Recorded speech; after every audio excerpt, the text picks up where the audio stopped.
जय गुरु जी संगत जी, शुक्राना गुरु जी संगत जी। गुरु जी के साथ जब हम कनेक्ट होते हैं ना, तो गुरु जी को आप अपनी पूरी तरीके से डोर छोड़ दीजिए। और फिर मत सोचिए, मतलब जब हमें किसी क्वेश्चन का आंसर नहीं मिलता ना, हम सोचते हैं कि हमें इसका आंसर कहाँ मिलेगा। तो वो आंसर हमें और कहीं नहीं, अपने गुरु महाराज के चरणों में मिलता है ना। सत्संग में जाते हैं हम, हमारे कर्म कटते हैं। हम जितनी बार भी सत्संग में जाते हैं, गुरु जी हमारे कर्म काटते हैं।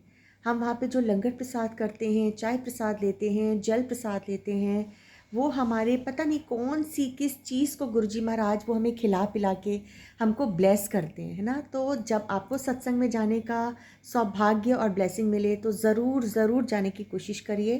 बाकी बिना गुरु महाराज की मर्ज़ी के हम तो बिल्कुल भी नहीं जा सकते। एक छोटा सा सत्संग शेयर करती हूँ। गुरु महाराज का सत्संग है, बहुत प्यारा डिवाइन सत्संग है। गुरुजी महाराज के तो सारे ही सत्संग खूबसूरत और डिवाइन होते हैं, जिससे हमें बहुत कुछ सीखने को मिलता है। एक आंटी थी, उनको माइग्रेन की प्रॉब्लम थी। तो उनके माइग्रेन की प्रॉब्लम की वजह से वो बहुत परेशान रहती थी। तो गुरुजी के दरबार जाती थी। तो एज़ यूजुअल गुरुजी के दरबार में 2 चपाती प्रसाद हमें मिलते हैं, है ना।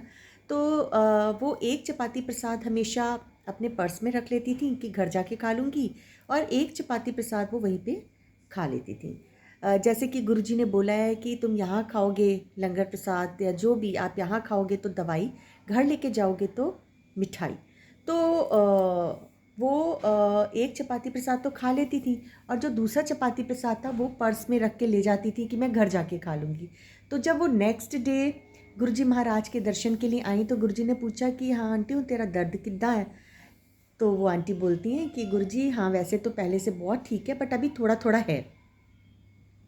तो गुरुजी ने बोला कि अगर तू दूसरा चपाती प्रसाद जो घर ले जाती है वो भी यहाँ पे खा लेती ना, तो तेरा वो थोड़ा सा दर्द भी बिल्कुल ठीक हो जाता। तो मतलब गुरुजी के जो हमें जो भी ब्लेसिंग सत्संग में या बड़े मंदिर में या हमें कुछ भी वहाँ पे मिलता है, तो हमें उसे कोशिश करनी है, हम वहीं पे कोशिश नहीं करनी है, हमें उसको वहीं पे खा के आना है ना। गुरु जी कहा करते थे 3 Ds, मतलब D means duty, discipline, devotion. मतलब अगर हम डिसिप्लिन के साथ चलते हैं, अपनी पूरी ड्यूटीज़ करते हैं, तभी हम असली डिवोशन को पा सकते हैं। तो अगर हम गुरु जी के वचनों के ऊपर पूरी तरीके से चलेंगे, जैसा गुरु जी महाराज चाहते थे कि हम उनके वचनों पे चले, अगर हम गुरु जी के सच्चे डिवोटी बनना है ना हमें, कि अगर हमें कहना है अपने आप को कि हाँ हम गुरु जी वाले हैं, और कितना अच्छा फील होता है संगत जी जब हम कहते हैं हम गुरु जी वाले हैं। हमें कितना अच्छा फील होता है ना, हम गुरु जी वाले हैं।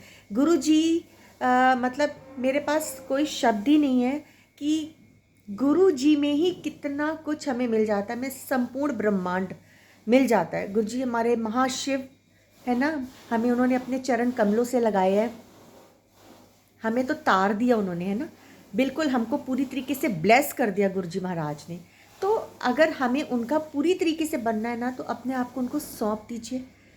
तो जो गुरु जी करेंगे हमारे लिए बेस्टेस्ट बेस्ट होगा, उससे आगे कुछ नहीं हो सकता। उनसे कभी कुछ मांगिए मत, बस अपने दिल को, गुरु जी आप हमारे दिल को जानते हो, आप हमारे मन की बात जानते हो, हमें आपको कुछ कहने की ज़रूरत ही नहीं है।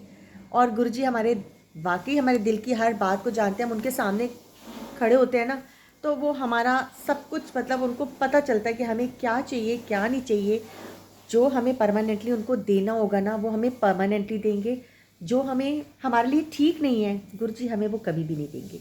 हर पल उनके शुक्राने में रहिए, हर पल उनकी उनकी रज़ा में रहिए, और अपने दिल से उनको मानिए। जय गुरु जी, शुक्राना गुरु जी।